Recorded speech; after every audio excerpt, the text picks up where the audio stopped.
Good day, ma'am. Good day, classmates. I am Joella May Villis Maglasang. My topic was all about online distance education and communities of learners. Do you have any idea about this topic? Flexible learning environment. Learning nowadays is viewed differently. The teacher is no longer seen as basically the dispenser of knowledge but rather as one who expertly directs the learners to take their own track in searching for answer to questions raised inside the classroom. Students have a patience to stay in front of the computer unusual longer time in searching more articles and multimedia materials that simplify a challenging topic. Every corner becomes a learning space. Students can possibly continue to join class session even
So, this topic is all about blended learning.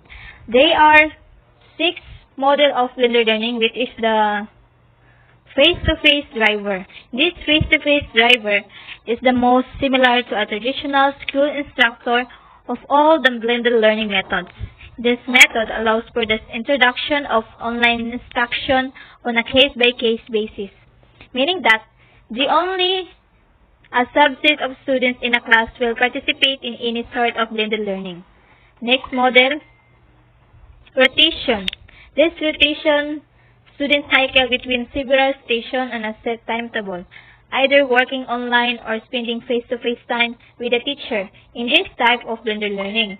So they are top 5 of blended learning rotation, which is the station rotation. This station rotation model, students rotate between learning from a teacher in a physical classroom, learning online, and involving in group projects. By implementing this model, one set of students will be able to receive guidance from a classroom teacher, whereas other sets of students will be able to set the pace of their own learning. With the help of this model, the teacher will also be able to monitor students' understanding of a topic and the opportunity to provide them with support and feedback. Next is lab rotation. Lab rotation blended learning is learning students to rotate through physical class and digital learning at fixed schedules.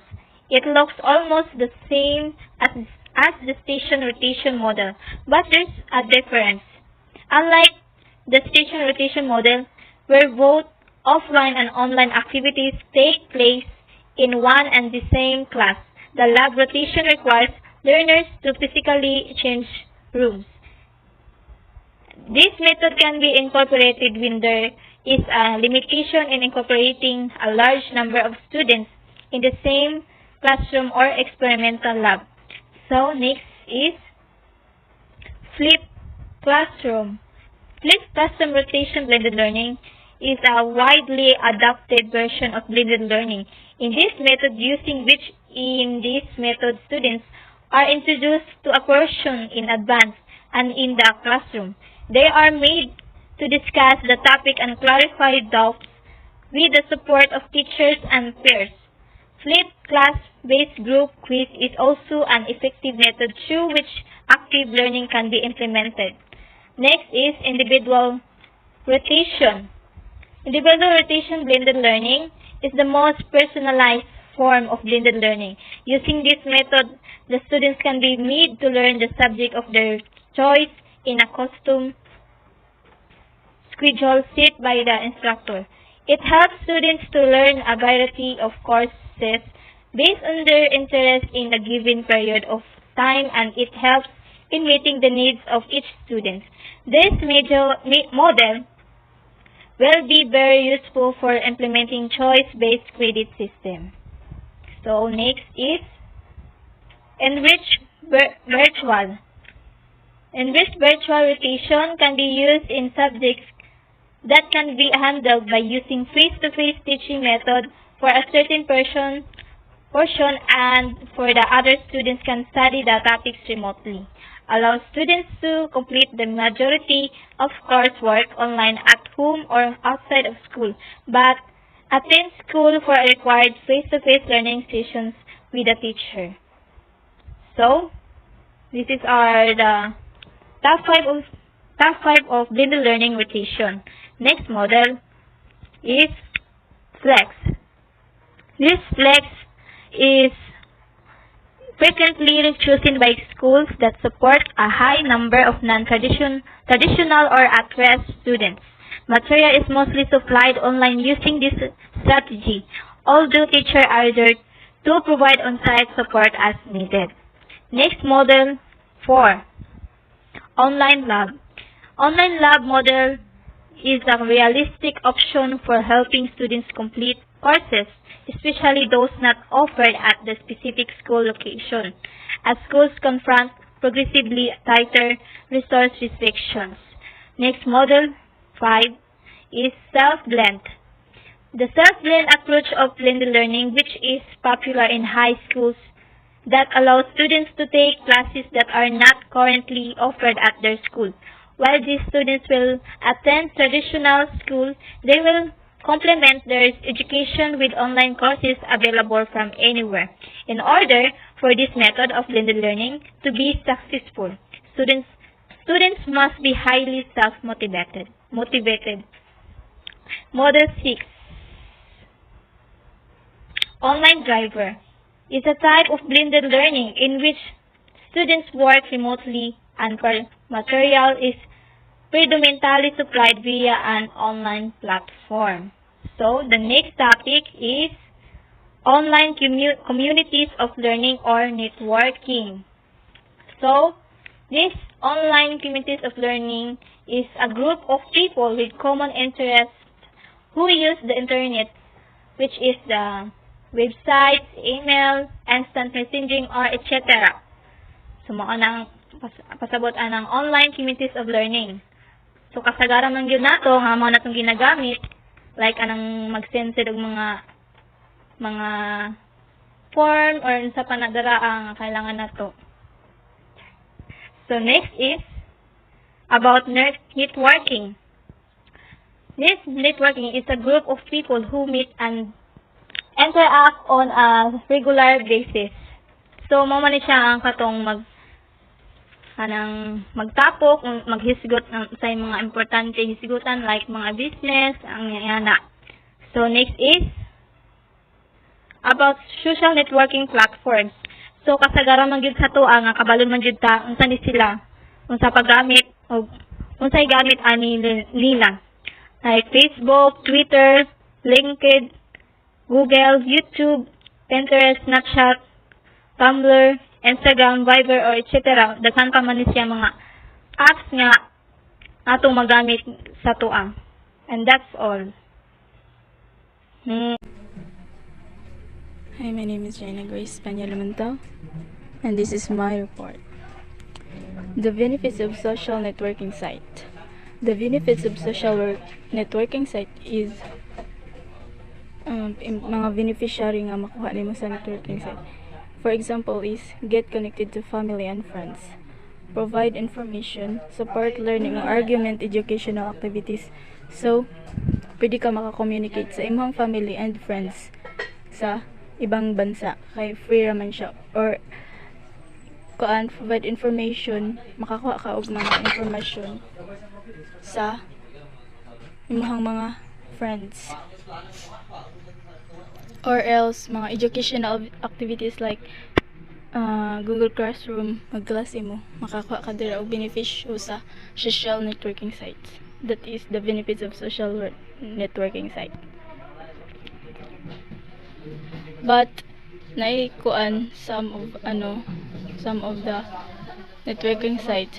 The danger of using social networking sites is making friends with strangers who actually be predator or cyberbully. There are also tools to actually investigate conflict, misunderstanding, or emotional response by eliciting anger or ill feeling. Ignore the real world, and the ability to socialize is incapacitated.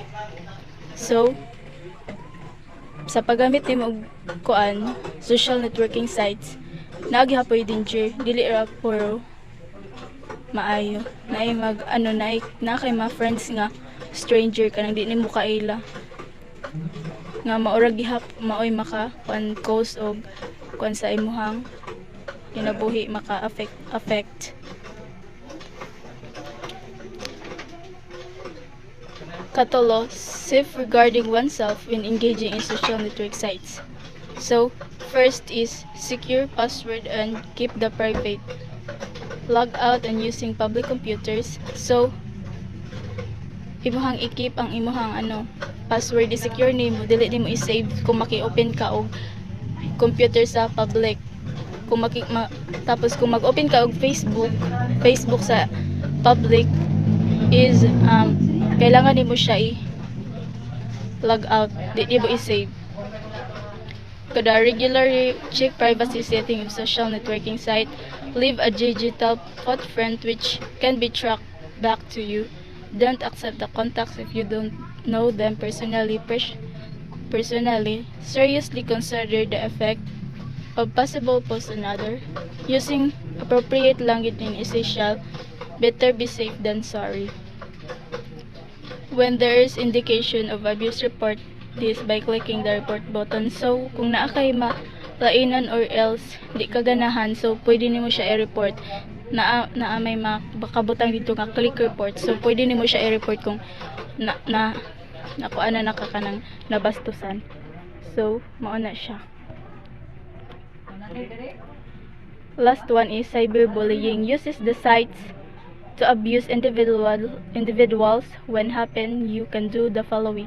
So first is ignore the behavior. So, i-ignore nimo ang kanang mga pamatasan sa uban.